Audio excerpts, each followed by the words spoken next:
Hey everybody, welcome to On the Clock with Caroline Clark. Today we are going to make this hour count with a woman who has 2 decades and more of experience implementing the design and use of technology to drive impact on global outcomes.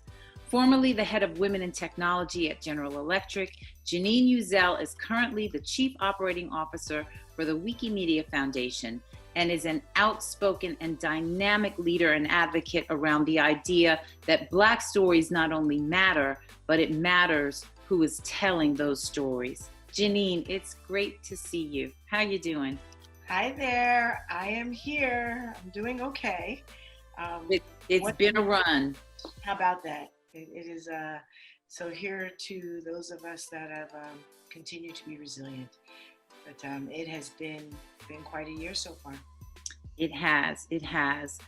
We're going to get to talking about a whole range of issues. But to start, everyone knows what Wikipedia is. Not everyone knows what the WikiMedia Foundation is. So can you explain what the foundation is and what the relationship is between that and the rest of the Wiki universe? Yes. Favorite question, because you kind of will learn a little bit about how the sausage is made. So the WikiMedia Foundation is the holding company. It is the organization that hosts Wikipedia and all of the wiki projects. There are a number of wiki projects, but the one that the listeners and the audience here I hope use the most is Wikipedia. But you experience wiki projects in many of the things you do each day, whether it's using assistants like Siri and Alexa, if you're downloading in images when you Google things, that's Wikidata. There's so many different components, but Wikipedia is the one that's most external facing, and we are the organization that actually runs the business. Now, the other really cool thing about Wikipedia, everyone's like, oh, but you just write articles and anyone can write and do it. And that's not exactly how it works. So we're the holding company that operates Wikipedia, but Wikipedia is run by a community, an awesome, amazing community of volunteers, hundreds of thousands of people that actually spend time writing the content. Some of these folks, professors, lawyers, librarians, stay-at-home moms, fitness experts, doctors, you name it. If you are writing in an encyclopedic voice and you have information and can talk about subjects, then you can be a part of our community. But there is a process and a practice and a way to become a part of it. And I'm sure we'll dig into that some later. But that is kind of the story about Wikimedia, Wikipedia, and then the wiki projects. Yeah, because it sounds a little bit like the Wild Wild West if you talk about, hundreds of thousands of volunteers and you're like, wait a second now, how does that work? But yeah, there's absolutely an entry process and all sorts of, standards that are absolutely kept and required. But we will talk about that later. COO is clearly a critical role, but it means a little bit different things at different places. I know that you've been there just over a year. And the organization has been evolving tremendously during that time, I would imagine, as has your role. So can you sort of just describe to us what you do? Sure. I've just rounded the corner of 18 months, and I don't know what that is in wiki years. We'll have to do some math there. But the COO role did not exist before I joined the organization. Our CEO and the board asked me to join and create this philosophy and this practice of how we can deliver enterprise solutions across the organization. What is happening, Wikis, we're at a pivotal point right now. We are 19 years old, we'll be 20 in January. And so it is really about this shift from a technology startup to an organization and a project that has lasted in an outstanding way. And now there no longer being prints of Encyclopedia Britannica and other things. I mean, Wikipedia is an amazing source that the world uses. We have millions of impressions that touch our site every single month. I mean, one quick example, Juneteenth the week before Juneteenth alone, we saw over 2.1 million people logging in, or devices logging in to look at what happened or what Juneteenth was about. That is the most impressions we've had on any subject ever. So there, it's a very relevant product. My role is really inside the house, kind of helping us grow and shift into more of a mature organization. I mean, we're not 25 or 30 people sitting around a table anymore. We're 500 strong around the world. People all over the world work for this organization, and being able to lead the foundation into the next level is my job. And it's everything from our annual planning. I've been doing scenario planning for the past 9 or 10 previous weeks right after COVID, really looking at assessing how we can continue to sustain our business. A lot of the leadership practices, our human resources, our technology and our product, all of these are components, the operational components that make up the foundation, and they're all a part of the leadership that I have. So it's a heavy lift, and I'm really excited that the training and the skills and the experiences that I've had at GE as an expat living internationally, I think they're all coming to play here. So it's a fun place to work. It's funny, you say Wikimedia is 19 years old, and on the one hand, I think that is so much longer than I would have thought. On the other hand, it's really hard to remember the world before it. Right. It's one of those things. But it sounds like a lot of fun, but you mentioned that it's a heavy lift, and certainly in the time you've been there, particularly in the last 4 to 6 months, it's been heavier in many ways than it was before. And the demands on what it is you do and how it is done, it seems to me would have intensified. How has Wikimedia gone about documenting all that's been happening in real time and in this very intense way from the beginning of the COVID pandemic throughout the globe to now emerging through the Black Lives Matter movement? So when COVID first launched itself, I was flying from San Francisco back to my home in DC, made a quick detour in Florida 16, 17 weeks later, quarantining here. But the first thing that we took a look at is the mission and the community and the work that the world is counting on of us to be even to be relevant and available. We were dealing with millions of users visiting the site to learn about COVID. Parents are homeschooling. People are accessing Wikipedia more and more. Ensuring that the mission was relevant, that the technology and the stack that Wikipedia operates on is up and running and maintained. Our number one priority. The men, and meaning, when I say men, it's a military term. My dad would say the mission, the men, and then me. The men meaning our staff. How are we taking care? Our staff is global. One of the things that I love about a tech company is how quickly our staff can solve problems. The immediate response from our data team was they put together a heat map to be able to show where our staff was everywhere in the world, where our partners and affiliates were, what the impact of COVID was, what the status of the hospitals were, the number of beds, so that we could begin to see, I have this many staff in Italy or this many staff in Europe and other parts of the world, and this is where they live, this is what the hospital capacity is, this is where they may need help. We then immediately put in some practices for our staff, particularly with children being home, maybe partners being first responders and not being available to help at home. So we changed our work practice and immediately went to an as you can work practice and a halftime work practice. So we were already remote, so we didn't have to do a lot of work around how to be a remote culture. We do have offices in San Francisco and DC, but more than 70% of our staff was remote. So fortunately, we could be a support to other organizations and teach them how to do that. But we needed to get our staff to a place where we were assessing the volume of work that they had in front of them, and then how they could deliver that body of work and still feel supported. Fortunately, our benefits packages were offering counseling and just support. So we've done well with our staff, and I feel so good about how we've been able to support them, because the impact of COVID and the isolation and being tested or not being certain, being sick, dealing with loved ones that are sick, loss, these are things that we had to be able to support on top of being a voice to the world. And just when we thought we were getting to a place where we could maintain, we've got our staff taken care of, I think we might be able to find our rhythm.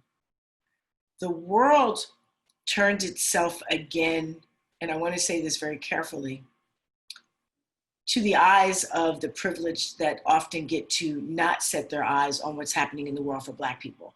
What we're seeing in this newer public round of Black Lives Matter is life for us. Every day, Black people put their feet on the floor. If you have son, brothers, you're living in this world. And this is an experience and an awareness and an illness and just an impact on our society that we experience every day. But when it becomes the news of the world, other eyes become on it. When 50 countries around the world are taking to the streets and saying Black Lives Matter, it is a ripe opportunity again to strike and say, this is the time, this is the moment. It's time to use your voice, your influence, your power to lead. And I mean, that's what I came here to do. And I may have come to do it under the remit of operational deliverables, but the world came calling, and I'm really fortunate to have a CEO that was very open and understanding and willing and excited and able and ready. And we took to writing. I'm an engineer. She's a writer. I also write on the side, and maybe she engineers on the side as well. But we took to writing, and we wrote a body of work that is a statement of solidarity. But before anything was going to be released, I said to her, in the rigor of operations and responsibility, this letter must have actionable items that we can measure and hold ourselves accountable to. And I want us to be able to hold ourselves accountable to them both internally and publicly. So we have to tell the world what we're doing. So we called on our governments, and we called on the leadership of the world for an accountability, but then we called on ourselves, and we put out 9 action items. 9 is very intentional. We have 9 departments. And so I wanted to be able to write an OKR, which is an outcome and a key result. It's an operational term, and sometimes it's a way to measure and to set metrics around the way you do work. It's a philosophy that I use inside of the foundation. So we wanted to be able to write OKRs for each of these 9 areas.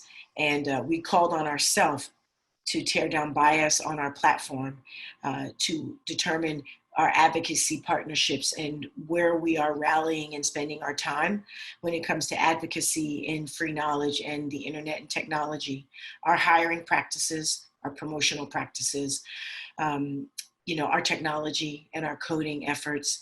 So there's a lot in there.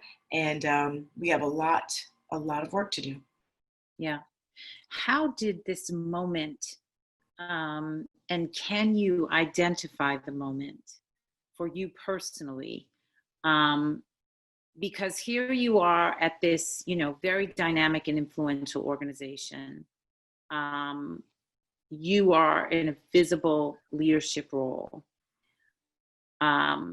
You stand out as a leader in that role, both for what you bring to it as well as for what you bring to it and who you are as a Black woman, right? You are the only Black woman on the team in that role, in a leadership role. How did that make you feel? How do you remember the moment at which you sort of had a shift in your head, like, okay, this is a big moment, and I'm in a pivotal place to truly have impact, both within this organization and in shaping what this organization brings to the world? What does that mean? And how am I going to approach that? I remember I had started to not have the news ticker going in my home office with COVID. You know, it's just watching numbers pile, and I just couldn't do it. And I remember turning the TV back on during Black Lives Matter, the onset of this wave. And I remember watching and seeing the news. And then I remember going into Wikipedia and looking for the pages. And this is when it hit me, Caroline. I was looking at George Floyd's page. And I remember we were editing the document that the statement we were going to send out. And I read it, and it said, "The death of George Floyd." And I said to our CEO, we cannot put this statement out until that's changed to killing. And then I called some news folks and I said, what's the wordsmithing around this? And they're like, you can't say murder until someone is convicted of a crime. But he did not die, he was killed. And everything, you know how when you get so emotional, for me, I get like a knot in my throat and sometimes I can't talk. That's how I felt that day, very choked in my words. And I said, not until. And I remember being concerned about reputationally what would happen if people were like, well, when are you going to say something? You're in the leadership role. When are you going to say something? But it was very deliberate because I needed that page to be changed. The next time it resonated for me just as heavily was when our community put up a Black Lives Matter page. And we have some writers within Wikipedia that are Black. They are Black communities like Afro Crowd or Black Lunch Table. They write about Black people. Other people do, but that's their mission. They had a Black Lives Matter page up and it got tagged to be pulled down for deletion as irrelevant.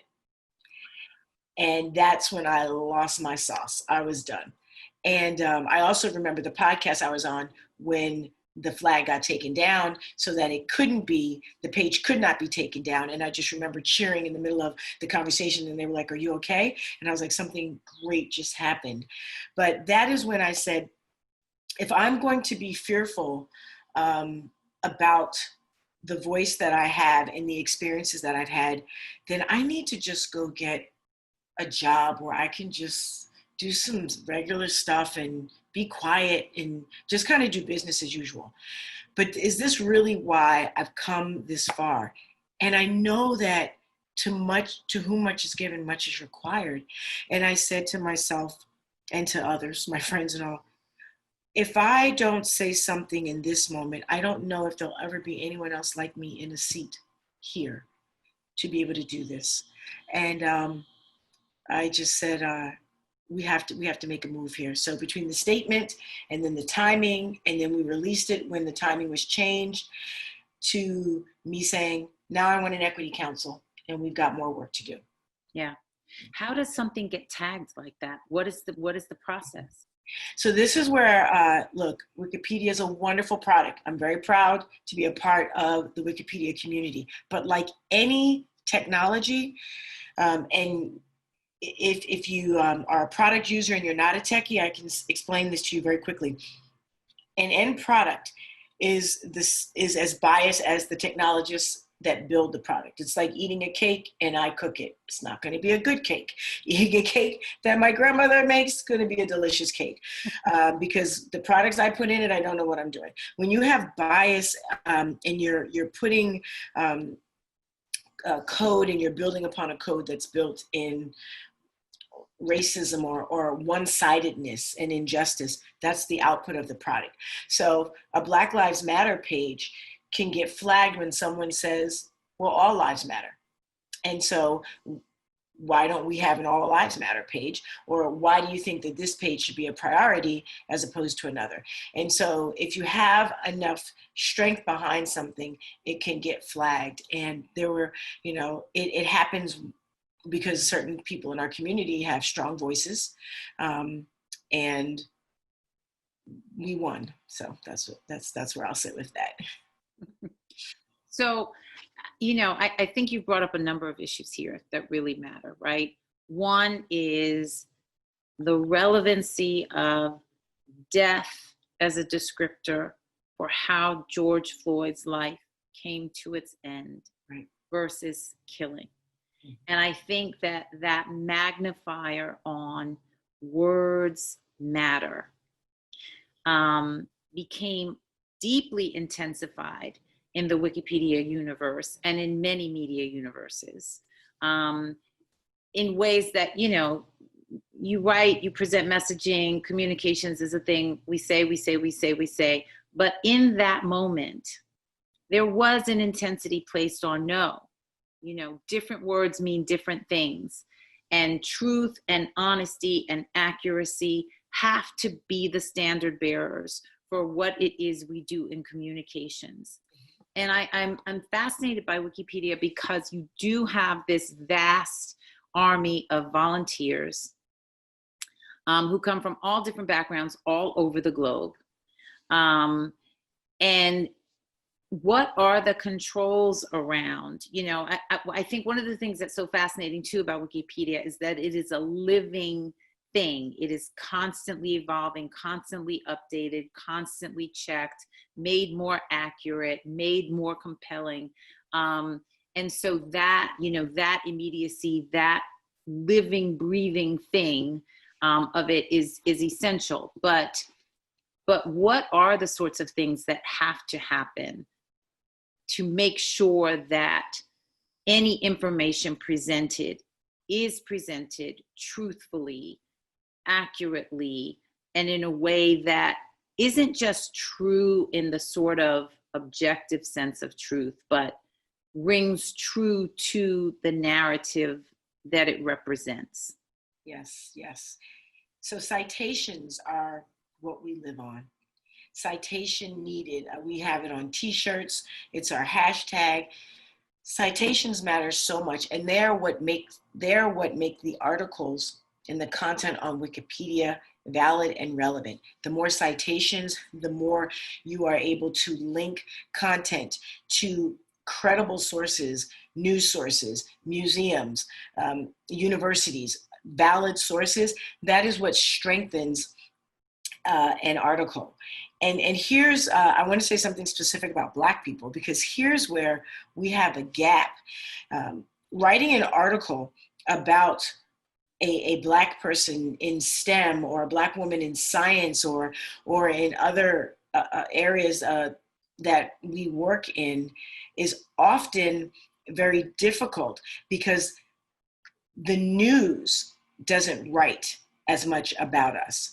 And so when you go to pull a citation to make a Wikipedia page valid, and the more citations are what keep it from being flagged for deletion, because, well, we'll get to that in a second, the less news that's written about a person, then the less citations we have to support it.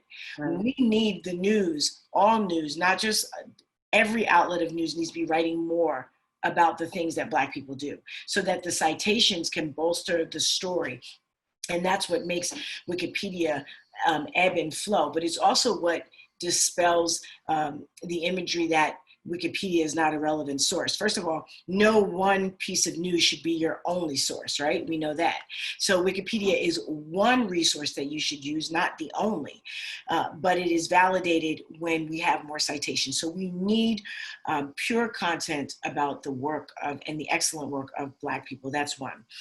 But the other issue is that, as with anything, we do have a gap. And that gap is that currently the volume of writers on Wikipedia are largely male, white, American, and European.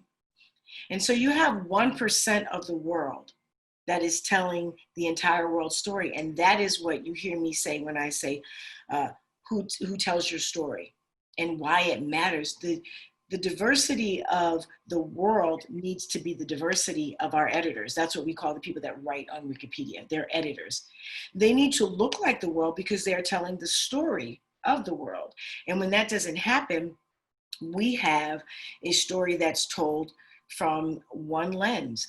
And when you're experiencing life from one lens, you are always going to have bias and discrimination. If all you know about Black women is what you heard from one lens or from one story, from one community, from one town, you will never understand that there could be a Black woman with engineering degree that has lived around the world and written code and technology and programming and is now the COO. You're going to be like, that's not possible.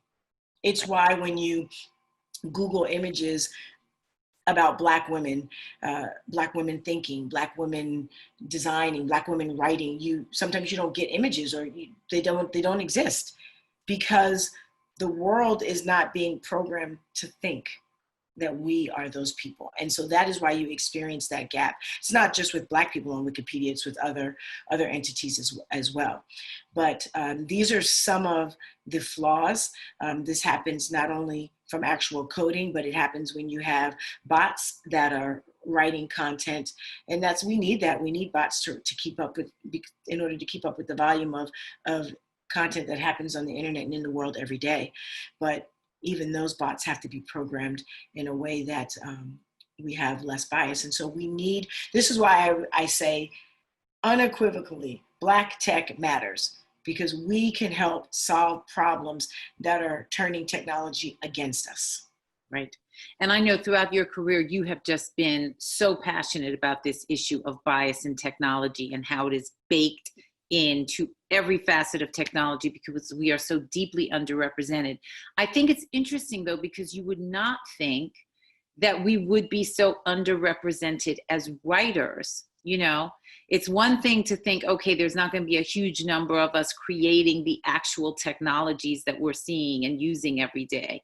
But writers, Black writers are everywhere. Black creatives are everywhere. We're not hard to find. We are just, prolific. And so why is it that the Wikipedia universe has not been more inclusive, or we have not perhaps infiltrated the Wikimedia universe as much as we should? No, it's true. Becoming an editor on Wikipedia when you're Black, I think for sure it's because there are not enough of us. So it's a catch-22. Well, there's not enough of us. We need more. Well, we need more. So it's a cycle and a circle. Creating affiliates and groups that are focused on Black content, Black information, has been a way to draw in more Blacks. But it's been a like draws like. So what existed on Wikipedia was drawing more of itself to exist on Wikipedia. The more Black editors we have, the more Black content, the more Black readers we're going to have. It will build in itself. And what I believe is that we have not had enough communities within Wikipedia that are communities of Black people writing Black stories. We've got to have communities about Blacks in the arts, Blacks in science, Blacks in business, Blacks in comedy, Blacks, and you find your topic, and then you find those folks and you get a group and you write about it. And we have to do a better job on our end, which is what we're calling ourselves accountable to in this equity statement. Just even what it means to be in this community and feel accepted. It's kind of like hiring a Black person onto a job and then making their experience one that is not enjoyable, so they don't stay. And then you say, oh, well, we people don't stay here, so we can't promote them. We have to create a retention practice that makes it a place where everyone that is committed to the movement of free knowledge, and that is our mission, everyone that wants to be a part of this movement can join us. Well, it seems to me you also has to incentivize it, right? So is the fact that it is largely the writers are volunteers, do you think that is an impediment in some way, perhaps? I don't think it's an impediment, but I will say that you have to be drawn to the desire to want to keep information and knowledge free on the internet to want to write for us. And so, yes, there are a lot of writers, but there's also a passion. You might be a writer that's passionate about one thing as opposed to a writer that's passionate about the movement of free knowledge. If you're going to write for Wikipedia, you definitely have to feel that way. Our community, they're not focused on money. They're focused on gathering. They're focused on content and its accuracy, and writing the world's encyclopedia. Well, I know one of the things that your community has been intensely focused on is the pandemic, because I think I read that there have been 5,200, is that right, Wikipedia articles about the pandemic written in 175 languages over the course of this time, and that those articles have been visited by 382 million times. I think, the fact that Wikipedia has become that instantaneous source for everyone in the midst of these last few months, the newness of what has been happening and how it's being documented has shined a light on this diversity issue, and on accuracy in ways that can really be transformative for you all. Do you feel this as a transformational moment for the organization and for what's happening? Absolutely. Even in just what I said to you about the Juneteenth article, this wasn't in a month, this wasn't in 2 months, like COVID has been over time. In a period of 1 week, the spike goes like this: 2.1 million people between maybe around June 6th through Juneteenth. I mean, the number of people that were looking for information, the accuracy, the validity, we were talking about it on a staff meeting today. We were looking at the Juneteenth numbers again. What if we weren't here? What if that information wasn't available? We are supporting the fact that so many companies have taken on a commitment to make Juneteenth a holiday this year. It's been a holiday at Wiki for almost 4 years now, so we're proud of that. But we were happy to be a voice that could help educate and create this opportunity. We've always felt the relevance of Wikipedia. But do we feel it even more now? Do we feel a greater responsibility to ensure that we create experiences and information and content for the world to be able to change the paradigm in how people are perceived or experienced? Absolutely. Which is why, again, who's telling the stories? How are we ensuring that the citations that validate the stories stick? And how do we make sure that these stories stay on our site and stay relevant? Some of this is, a conflict of interest to my role. I can't force the Black Lives Matter page to stay up. I can only be a witness to it and a voice in support of it. And that's power enough too.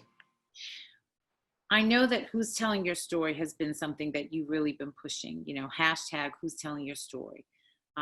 This matters. We know it matters. It's just the logic. But talk to us a little bit about Strike for Black Lives. That was a compelling moment, it sounds like. So Strike for Black Lives, every one of these moments have been compelling to me because I'm experiencing them on a different side of the wall, because I'm at Wiki now. And it's a move. Every movement that we make on the internet in support of and solidarity of Black people is a moment where I say, this is why Black texts matter, and we use our keyboard for good. Some of us are not going to be out in public marches. Some of us will not be in the front of the fight. That matters as well. And then there's some of us that are just going to nerd out right on our keyboard, and we are going to write, and we are going to strike, and we are going to remind the world that if you want to be our ally, you need to know we don't just do awesome stuff this week or on Juneteenth. The work that we're doing is changing the world every single day, and you need to know who we are, and then you need to recognize. And So, as one of my friends who's an amazing astrophysicist and highly recognized in the world says, this is because we're here every day, and the world needs to know it, and they need to recognize it. They need to respect it. So tell people what Strike for Black Lives. I guess I didn't. Because I don't think they know. So Strike for Black Lives was not a Wikipedia initiative. It's kind of like if you follow Black Tech Twitter or any other organizations, and it's basically a strike. I hope that I explained it in the way that the movement would want me to, but it was an opportunity to flood the internet with content about Blacks in tech, whether you're writing that content, pulling it from other sources and tweeting about it, retweeting it. It was almost like a way to literally flood timelines and internet with stories. I wish I could have just grabbed them all and loaded them up, but the striking the keyboard. Yeah. I think that one of the things that you've been very outspoken about, and it cuts to the heart of what Wikimedia is. It cuts to the core of what we're all managing through in this moment, is that the ultimate enemy in moments like this is silence, right? Is silence. That, through Wikimedia, there are all of these voices telling all of these stories. And you are now in a position to advocate for and ultimately, hopefully, ensure that those voices are more diverse, that the stories are more diverse, that the history of what exists in Wiki Universe is more diverse, and that the future is more representative of the fullness of the planet and the issues that impact us most, and that will evolve and it will change, but that if certain fundamental things don't change, nothing really changes, right?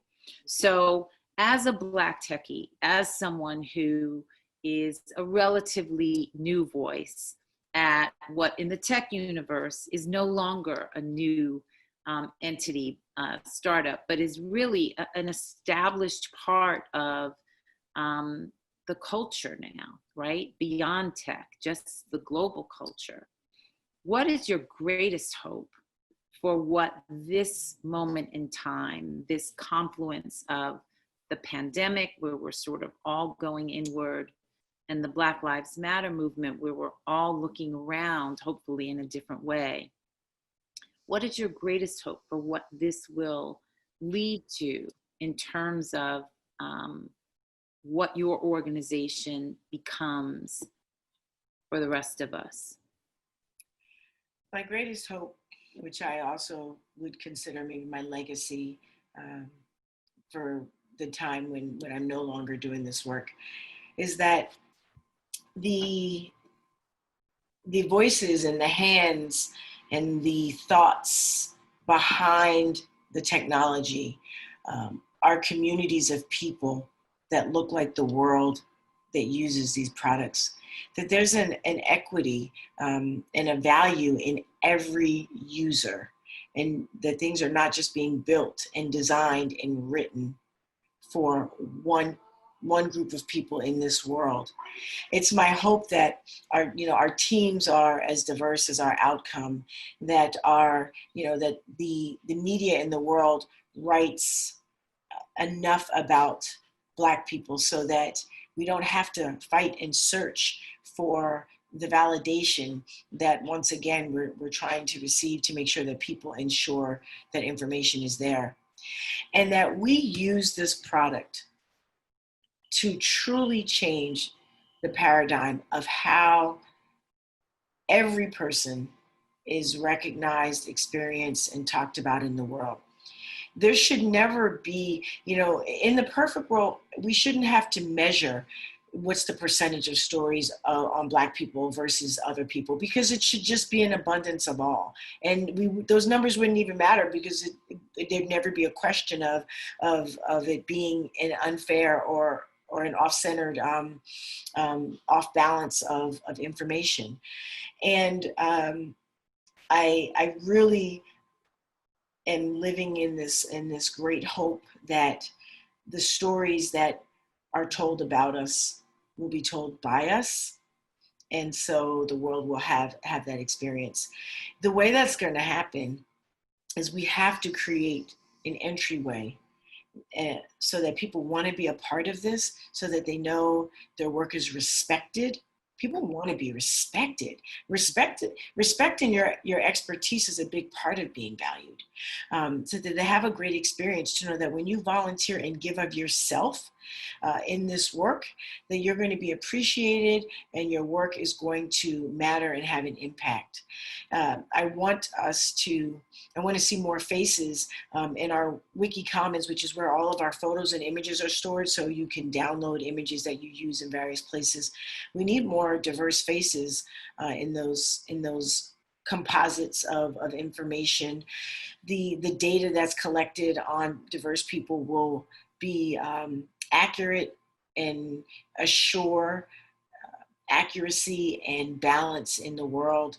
When we're funding work like AI, which is really critical for Blacks, we will be able to, again, tear down not just the bias and the barriers, but these are the kinds of components of technology that will literally save lives, because they will change the way that we are perceived in print, in the media, in the imagery of what's happening in the world, cameras and external imagery that's picked up about faces, about Black and brown faces.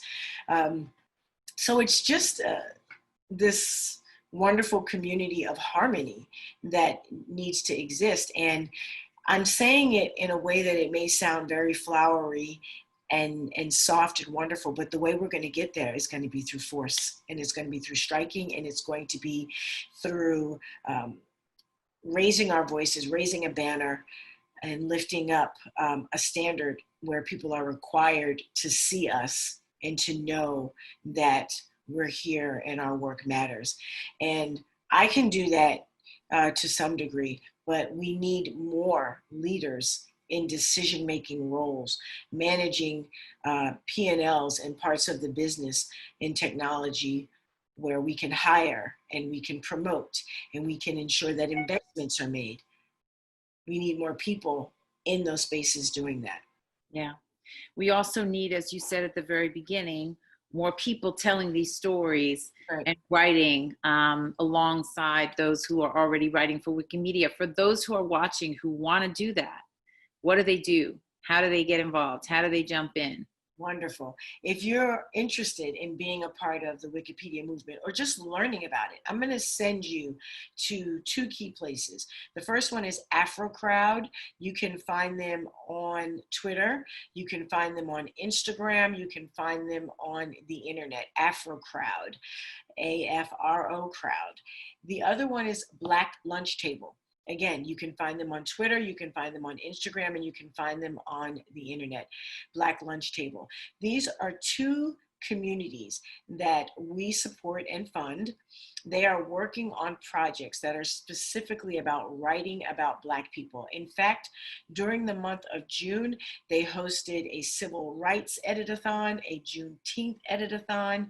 I have a deep passion to want to do an HBCU edit-a-thon as a graduate of North Carolina A&T State University. I have to put that in there, Aggie Pride. They are writing about Blacks in the arts, Blacks in music. So if you're interested in, that's where I want you to start, and we'll get connected throughout. If you're watching this and you're not in the Americas, we have user groups in Ghana, in Nigeria, in parts of Africa, and they are writing about Nollywood and Fufu and all Black Star and all kinds of great things that are happening even on the continent. The Year of Return, they wrote a lot about that, put a lot of imagery up. So that's where you can start. If you never want to write a Wikipedia page, don't think you can't be a part of the movement. We need your photographs, your imagery. Don't you want to be able to Google a Black Lives Matter protest and have black fists in the air with black people? Well, you can take a photo right on your phone. You can go to Black Lives Matter Square in Washington, D.C., take a picture. You can upload those things onto the Commons.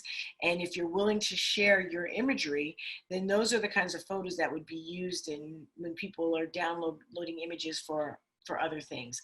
And if you don't want to take a photo and you don't want to write a story, these groups also convene Black people to talk about subject matter so that people that do want to write will know the topics that are critical for Black people, and then they will write about them for you, so we can use your voice and you can help guide us and know the information that needs to be put on the platform.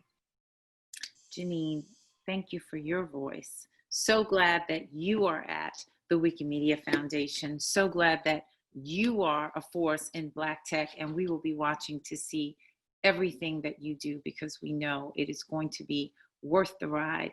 Thanks for the advocacy. Thanks for the time in the midst of all this.